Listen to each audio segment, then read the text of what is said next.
If your customers are, I'm moving to New Jersey and I need to ship my car to New Jersey, and there's 10 of those and you build a route every time, I think there's zero equity value in this at all. The freight business and the trucking industry in the United States is in a massive upheaval right now.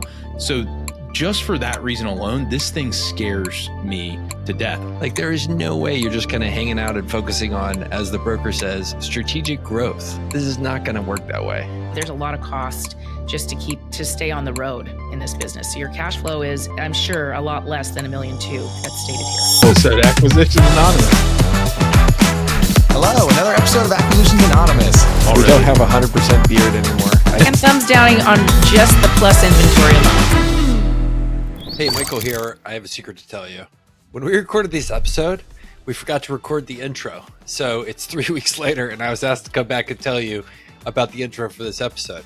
So I have good news. I don't remember anything about the deal except we've talked about some truck hauling, and it was a ton of fun. So this episode turned out great, I promise. Listen in and see what we thought. Thanks for being here. Hey everyone, it's Bill, and I want to tell you about maybe the most exciting sponsor we've had in a long time on the pod. It's called Capital Pad, and it is the thing that I wish existed when I started my journey of operating and investing in small businesses. So Capital Pad is a marketplace for acquisition entrepreneurs, that is, people who want to buy a business and need capital to list their deals and solicit capital from other people who want to invest in acquisition deals. So if you want to back somebody buying a small business, Capital Pad is the place to do it. And if you want to buy a business and need capital, you can go on Capital Pad to be introduced to investors. So the really great thing too from the investor side is that Capital Pad takes care of all of the details that can get hairy with small business acquisitions. They handle standardized terms, standardized governance, standardized distributions, all upfront in black and white. Basically, Capital Pad professionalizes investing in small businesses. And the returns can be really, really good. I'm so stoked they exist. It's founded by my friend Travis, who is a phenomenal entrepreneur in his own right. So if this sounds like something that's appealing to you, if you want to buy a small business and need capital, or if you want to invest in small businesses, go check out capitalpad.com and tell them that Acquisitions Anonymous sent you. Heather, are you recovered from doing our webinar? I am recovered from that. I'm also recovered from the new SOP. That was, marked safe from the new SOP coming out a couple weeks ago. I felt like you and I are getting really good at doing those webinars. Yeah, they're fun. We just have our banter down. We both seem to we're very good at giving direct answers to things. And then it just showcases how much you know your stuff and how good you are at it. So anyway, it was great. Oh, thank you. It was fun. Bill, did you enjoy listening? I'm embarrassed to admit I did not come. I am not in the market for an SBA loan at the moment. Well, speaking of SBA loans, let me pitch you guys on this. No, not just one exclamation point, not just 2 exclamation points, but 3 exclamation points deal located in New Jersey. Can I pitch you on this? Thrill me, Michael. I can't wait. We've never done one of these. So I saw it when I was looking at listings this morning. I was like, this is really interesting. Also crazy. So it's on Biz Buy Sell. It's an automotive hauling transportation company and truck repair for sale. 3 exclamation points in New Jersey. And then they have a picture here that looks to be a car hauler with a bunch of cars on it. And it's a big truck. I mean, is that how you would describe it, Bill? Yeah, it's a car hauler truck. It carries it's like double decker and carries probably, 15 cars fully loaded. And this one appears to have Corvettes on it. So it's very New Jersey. Maybe the Corvettes come with the deal. I hope so. All right. So they are asking $4.7 million. Gross revenue is $7.2 million. Inventory is $1.5 million. EBITDA is $1.2 million, and they're paying rent of $7,200. They have $100,000 in furniture, fixtures, and equipment, and it was established in 2021. So they're asking, it looks like 3 times? No. What is it? 2.5 times? It's 4 times. It's 4 times 1.2 of EBITDA equals 4.8 million. Oh, It gets I worse. already like this. I don't even know. I haven't even read the listing. I already appreciate the broker on this listing. And the reason I appreciate this broker on the listing is they put an NA in cash flow and filled out only EBITDA, which I never see on Biz Buy Sell. I never see that. And this guy or girl, whoever they are, understands that buyers care about EBITDA. And I appreciate that. Good Totally catch. works. I agree. So it's a truck repair and automotive hauling company. Have you guys ever used an automotive hauling company? I have. Yes. What was your experience? It was a weird experience. When I moved to Colorado after 2 years of investment banking, so I'm a young guy, I'm moving in with a roommate that I met on Craigslist. That's maybe a story for another day. It ends great. He came to my wedding. We're still friends. He did not murder me.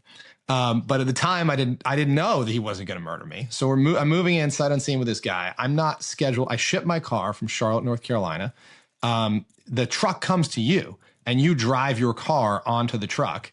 And then they just take it away as you stand there and wave goodbye to your car. You go, I hope, they don't steal it. He's supposed to deliver it. I'm flying to Denver, 5 or 10 days later or whatever. He's supposed to deliver it a day after I arrive. 2 days before I leave, I get a call from the trucker and he goes, we're here. And I go, you can't, I'm in North Carolina still. I'm not there. Like, you can't drop my car off. I'm not there to receive it. And he goes, well, you can either come downstairs in the next 30 minutes and pay me the other half of the fee. So pay me another $2,000, $3,000 or something. Or I have to keep going and I'm taking your car to California. And I don't know when you'll get it back. So I've got to call this stranger who I've never met, who I'm about to live with, and go, so I need you to go downstairs and give this guy $2,500. I hope you have $2,500. Give this guy $2,500 and take delivery of my car, having never met me. So he does that. And I guess he had my car as collateral for the $2,500 in theory, but he didn't have the key to it because they just kind of wheeled it off. So luckily this guy did not steal my car for $2,500 and, everything worked out fine. But the trucker is not always the most reliable. Super interesting. Well, it ties back to my weird experiences with car hauling, which are relatively limited, but when we start to talk about the broker, I'll bring that up. So let me keep reading a bit more about this deal. So this is a rare opportunity to acquire a highly profitable nationwide car hauling business, complete with an integrated truck repair shop that offers exceptional efficiency and cost savings. Established 4 years ago, the company has built a strong reputation across 48 states, serving a diverse range of clients, including car dealerships, auction houses, and private customers. So, Heather, do I understand this right? This business has gone to $7.3 million in gross revenue in 4 years? I think that's what they're saying. And it's both a hauling business and a repair business, which is kind of interesting. Well, I guess Mills Trucking Companies growing this quickly is not crazy. I'm wondering if they just repair their own trucks is what they're saying. But yes, I mean, if you're doing freight like this, I think as long as you have the assets to support it, you can go from 0 to 60 pretty fast, pun intended. So speaking of the assets to support it, they have a fleet of 36 3-car haulers and 2 7-car haulers. So these aren't as big as I was picturing necessarily. These aren't the ones that are super long that you see rolling down the highway. Yeah. I'm totally stealing Michael's thunder. Michael, read the paragraph I'm talking about before we unpack it. The business operates a fleet of 36 3-car haulers and 2 7-car haulers, ensuring reliable, secure vehicle transport. With an in-house repair facility staffed by skilled diesel mechanics, the business is equipped to handle all maintenance repairs, including major engine overhauls. This capability significantly reduces downtime and repair costs, giving the company a competitive edge in the industry. They serve 48 states with optimized profitable routes. They have a loyal client base that has diverse clients, including dealerships, auction houses, and private customers. They have a streamlined operations, outsourced recruiting, accounting, and dispatching save hundreds of thousands annually with this in-house repair facility. You could add more car haulers, they say. They don't currently do an owner-operator program to create additional revenue streams, and then they do not have exclusive contracts with larger clients, they said. The business is perfect for an investor seeking a profitable, low maintenance operation. Nobody's ever said that about a trucking company. With a remote administrative team and experienced mechanics handling daily operations, the owner can focus on strategic growth or take on a semi-absentee role. To ensure a smooth transition, the current owners will remain involved for 1 month, offering comprehensive support and training. Key personnel, including the COO, dispatchers, mechanics, and administrative staff, are committed to staying on post-sale. The experienced team will ensure the new owner receives full support through the handover. Competitive advantages. These all sound like BS. In-house repairs, I believe that one. Operational efficiency, okay, I believe that one, but that's not really a competitive advantage. And then they have optimized routes. So I don't know, Heather, are you seeing any real competitive advantages in this? No. And I'm a little confused about the 38 vehicles. And when we go back up to the listing, they say only 100,000 of furniture, fixture, and equipment. And then they say $1.5 million of inventory, which I guess they're calling the trucks inventory. But even so, that would be an average vehicle value of $40,000 across 38 vehicles. So it just seems a little off. Like, I feel like the trucks might be more expensive than that. I think a lot of times these 3-car haulers are more of like a trailer that gets pulled behind, like a gooseneck trailer, if I had to guess. So it's not really the truck. It's just the trailer probably. Yeah, it's probably like they have a bunch of trailers and then they have, a handful of pickup trucks that can, move these. But you can tow 3 cars. You got to have a big, 3,500, 4,500, truck, but you see them on the road all the time and they could pull 3. Now 7 is a different animal. So can I tell my car hauling story? Oh, please. I feel like we all have one. I don't have a car hauling story. Oh, okay. Well, that picture at the top where it's the really big one with the double decker and, I have a nephew that's always been entrepreneurial, and this is quite a few years ago. So he was pretty young at the time. He bought one of these and was, decided to just go into this business and just start one up. And he hadn't been a truck driver or anything. And I guess he got his license. Anyway, one day we're driving around with my kids and there's the freeway on-ramp is closed off because one of these has tipped over with all the cars on it. Like it's one of those circular on-ramps and it tipped over. So obviously it was not loaded properly. So it was like, wow, look at that. That's terrible. But no one was hurt. That was good. Anyway, found out the next day it was my nephew. and he wasn't in that business for anymore after that. So I think it's an easy business for, I guess my story sort of illustrates that I think there's no barriers to entry.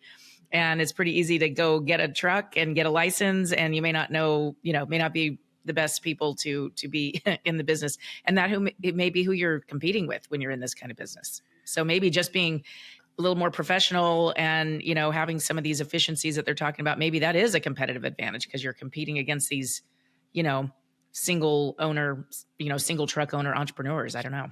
Well, so there's a little bit in here on this expansion piece about this. So, in the freight world, you have a lot of folks who the large corporate entity owns all the trucks and they just pay Class A CDL drivers to haul for them in their company equipment. They mention adopting an owner operator model, which would be, hey, Bill, you have a fancy new pickup truck and maybe you have a trailer or I'll let you use my trailer. And why don't you haul for me and you pay your own insurance and your taxes on your truck. You're not a W-2 employee necessarily. You're going to be an owner operator and I'll just pay you a fee and send you a 1099 to kind of contract haul for me. You can contract haul for other people too, but it's that owner operator model. So a lot of truck drivers will have their own rig and then just pull other people's trailers because the trailers are, mostly interchangeable. Okay, so everyone knows that one of the first levers you want to pull in an acquisition is updating their technology, updating their systems that might still be running on a spreadsheet or even on pen and paper. But tech is complicated. There's a lot of solutions out there. So choosing the right cloud platform, the right CRM, the right telephony, compliance, cybersecurity, not to mention implementing all that stuff, that's a job in itself. And I want to tell you about this week's sponsor, which is Nick Akers and Inzo Technologies. So Nick actually knows about all this firsthand. He is a former searcher himself and bought Inzo Technologies, which is an IT firm for small businesses. So Nick has seen the tech challenges that searchers face when acquiring businesses. He's seen them up close firsthand because he is a searcher. Now his team at Inzo regularly works with searchers on acquisitions, offers a complimentary IT audit of your target so you can make a plan for what you're going to do on day one. Nick takes a personal interest in all of their searcher clients and draws on his own experience in the search phase. And his business, Inzo, actually dates back to 1989, even before he acquired it. So the company has deep expertise for managing the tech for hundreds and hundreds of small businesses over decades. So if this sounds like something that would be helpful to you, check out inzotechnologies.com, INZO technologies.com, or you can just email Nick directly, nick@inzotechnologies.com. So, I mean, that's the thing that has to settle in for me is there any equity value here at all?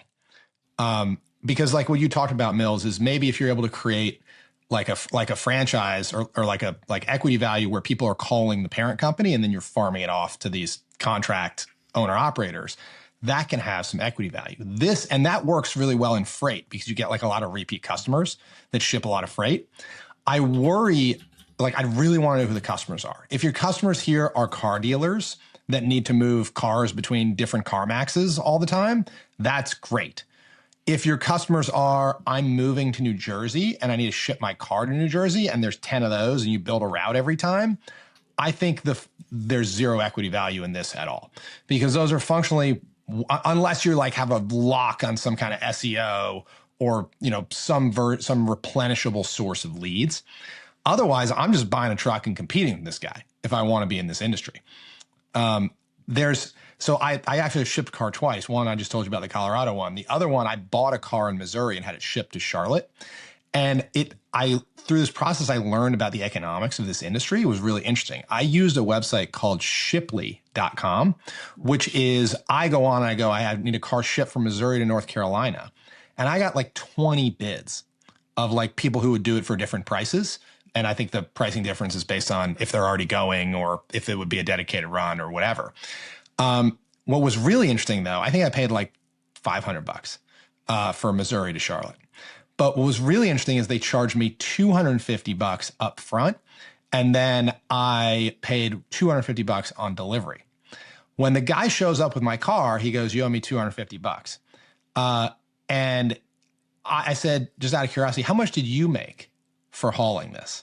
He made $125. So what I realized is the reason that Shipley charged me up front is that full charge was just their profit. Like Shipley took all of that. And then, so it was marked up double by the marketplace. And then the truck driver only made half of what was billed. So the economics of this were really interesting, you know, how little the trucker made, but also the way my lead was generated. These people bid on it. And the trucker goes, I said to the trucker, "Where did you get the lead?" And he goes, "Oh, I just have a guy who calls me when he has loads." So the guy that won the bid was a virtual brokerage. So it was a virtual brokerage bidding on an auction platform. And the only guy who owned any truck at all was the guy who actually delivered it.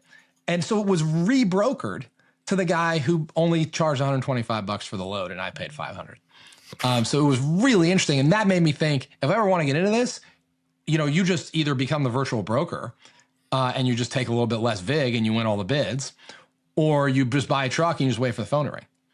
So, I mean, the freight brokerage is a massive business, like massive. I just did quick Googling. Freight brokerage is like a $50 billion business in the United States. But the trucking industry in the United States is like $950 billion. So there's a sliver of trucking that is just people who are connecting the dots, right? Every guy with a truck, his phone doesn't just ring directly because he can't keep himself busy enough.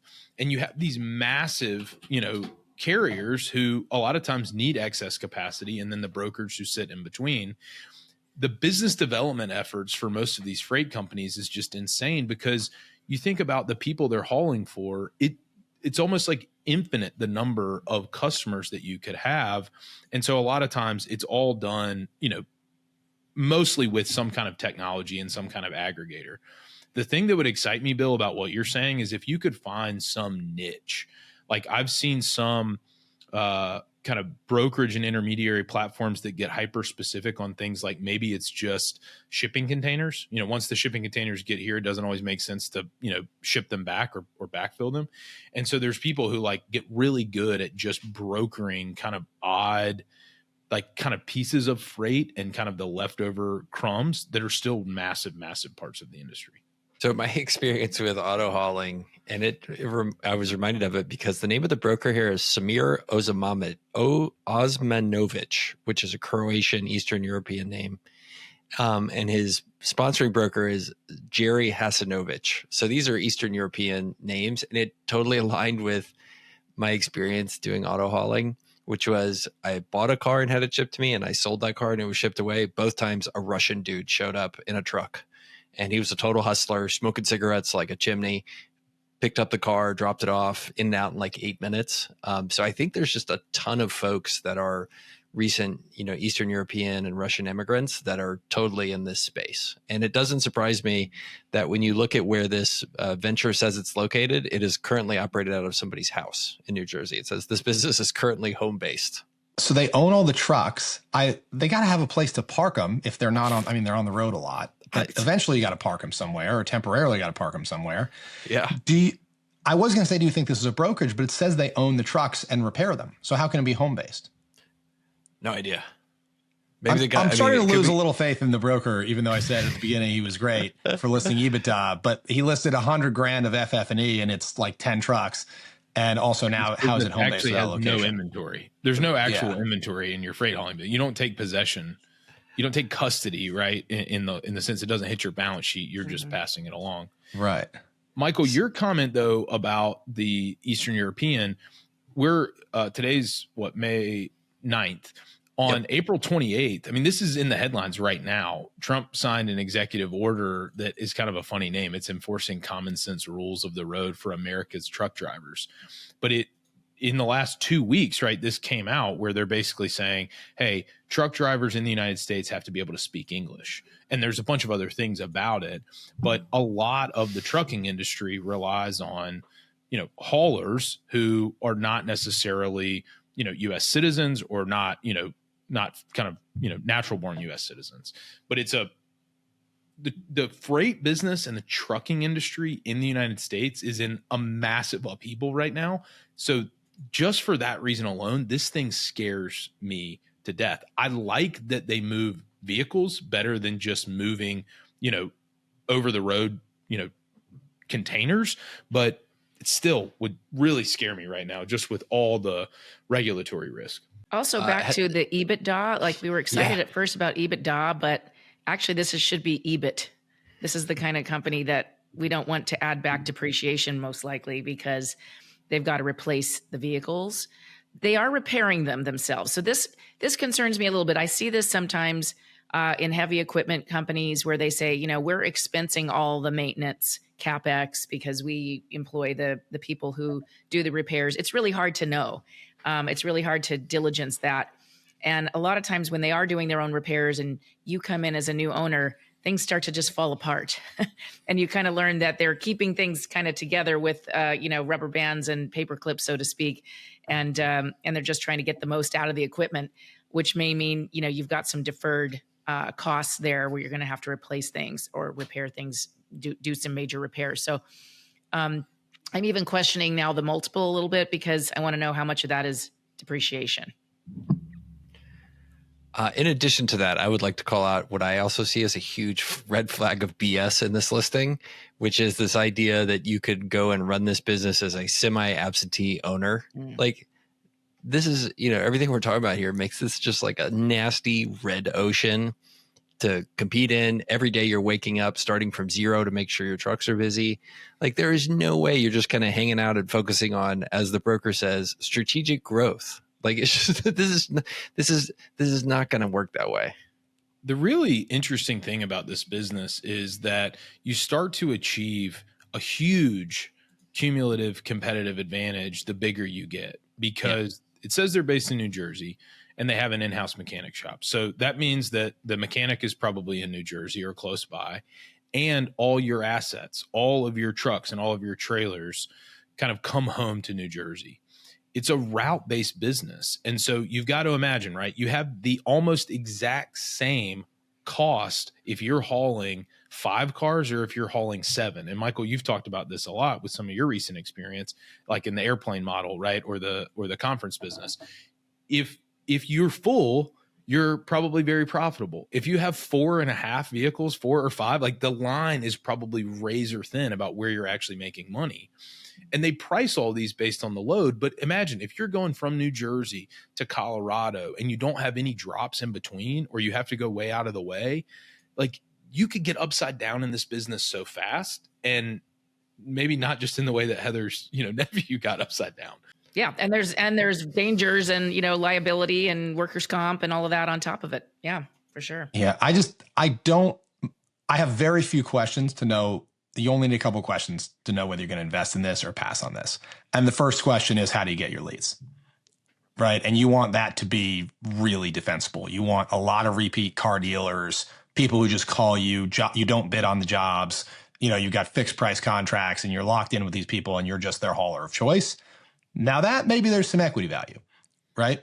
If you're just kind of, the phone rings, you book a load, no thanks, I'm done. So those are two very different businesses. And I mean, you think about the trade-offs, right, Bill? If you're picking these up from the, let's just say Ford factory, right? And it's very stable business, and you move them from the Ford factory to dealers, and it's just very routine, high volume, high throughput. Guess what? You're not getting paid top dollar. It's almost like a contract, right? Even if there's no contractual provisions, it's steady, but it's probably bare bones pricing. If you're just doing a one-off haul, your margins are probably great, but you don't know if the phone's going to ring next week to set up that move. So there's hopefully, like you're saying, something in between where they have something incredibly lucrative and maybe somewhat proprietary, and they just are able to extract meaningful value from it. All right. Well, let's talk about one more thing. Heather, financing. Are you getting this deal financed? Well, this is what scares me about it. I think that this would attract a lot of, first-time buyers just because of the size of the cash flow. A lot of them are looking for these little bit larger SBA size deals. And that might bring folks in, get it under LOI, take it to a bank that, is a little out there on the risk curve, might approve something like this. They would probably look for a buyer that has industry experience. I think that would probably be the key here. You could get financing, but you have to know what you're doing, and you have to have this on your resume, some kind of logistics experience on your resume. And I think where the banks might miss it is Bill's point. The banks may not understand, that the sales process is, tells us everything about whether we have revenue visibility and stability or not. And the scary part about, SBA loans is a lot of banks would miss that question and just look at if the EBITDA has been stable for 4 years, no matter how hard it's been maybe for them to get it there, they may not realize that it's still pretty fragile based on, how the leads are coming in. So yes, you could get financing, but I'd say you should be careful with this one. Bill, I think you'd also have to diligence the quality of the trucks, right? Like these, is maybe the $100,000 of FF&E the book value, because these things are fully depreciated and they're really old. Yeah. Again, I would just say the cash flow that the lender would underwrite to wouldn't even add back depreciation, even if some of it was bonus, would be probably the most conservative way to do it.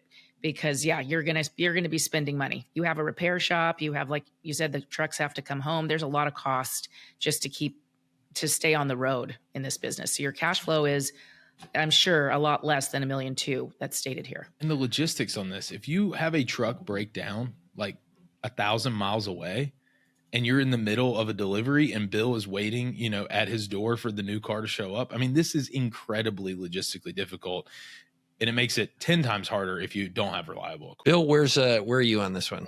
Thumbs up, thumbs down, or you have some questions? I mean, I have one question. Where do your leads come from?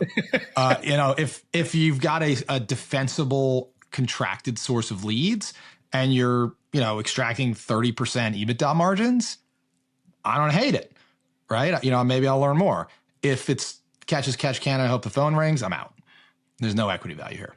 Yeah, Mills. And you can prove that because these guys started in 2021, they're up to 1.2 in EBITDA in 3 years or so, right? They just bought some trucks and here we go. Hustle.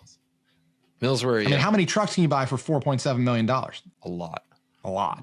right? So I would be, if there's not a defensible source of leads in this business, but I want to be in this business, I'm buying trucks, getting on Shipley and just building it. I'm curious about it. I think the conversation with the broker would be probably pretty interesting and entertaining. And like Bill's saying, I mean, there's something about this that just gives me a clue that as quickly as they've grown, as large as they've grown, and they cover the United States, I think they are probably hauling for a manufacturer more than just a dealer. And I'd just be curious, like, to really peek behind, the curtain of something like this. But I think it's very, very difficult to actually get to close. Oh, as a lender, I'm thumbs down. This one makes me nervous. I think this is maybe okay as an add-on, but not as a first-time buyer. Yeah, I'm with Bill. There could be a diamond here, but it has to be a very special source of sustainable business. If it's just you're playing in the red ocean and you got to hustle against a bunch of Russians, I'm not interested. That sounds like a lot of work.